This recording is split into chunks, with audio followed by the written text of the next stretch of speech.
your best guess on number of first-round quarterbacks that's going to wind up starting a game this fall? I know I asked you this on NFL Network, but I didn't last time you were on here because there were no draft choices selected. So what do you have? What do you think? Well, I think in terms of starting a game is one question. And, look, it's a long season. So getting out there for a game, I think it's fair to say we see 5 or 6 of them get out there for a game. I would imagine if you're going to look at it where it is now, I would say if we start at the beginning, I think the first 2 guys are going to start from the jump and they get out there and they try and hopefully run out there for 17 games.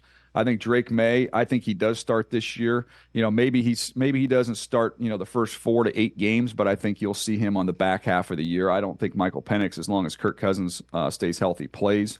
I think, in my opinion, the plan in Minnesota, I know Kevin came on with us and said, hey, we're going to have competition. I believe the plan is that they would like to sit J.J. McCarthy and get Sam Darnold through the year. And then Bo Nix, I think he'll get the bulk of the starts there. Whether or not that's week 1, I think you'll see him for the bulk of the time. So really, Penix and McCarthy would be the 2. I don't think the plan would be for them, in a perfect world for them to play. Where Drake May, I'd give him half the year. Daniel Jeremiah here on the Rich Eisen Show. Okay, so night 2 pick that jumps out at you, second, third rounder that you think, boy, that was a great one right there.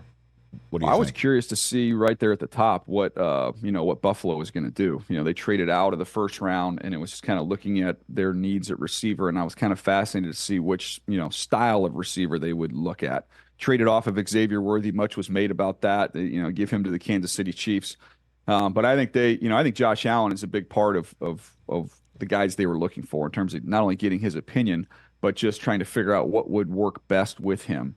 And they decided, hey, Keon Coleman, that big frame, the size, they decided to go a little bit size over speed there. And I think if you look at some of the, Josh Allen early in his career had protected the ball really well in the red zone. Then, turnovers the last couple years, especially down there in the scoring area, got them in some trouble. So I think having a big bodied receiver like that, that can box guys out, that can kind of play above the rim, so to speak, also, as well as, a big third down target. I thought it was fascinating that that's the style of receiver that they went for. Catch the Rich Eisen Show every single day on the Roku channel, 12 to 3 Eastern, for free.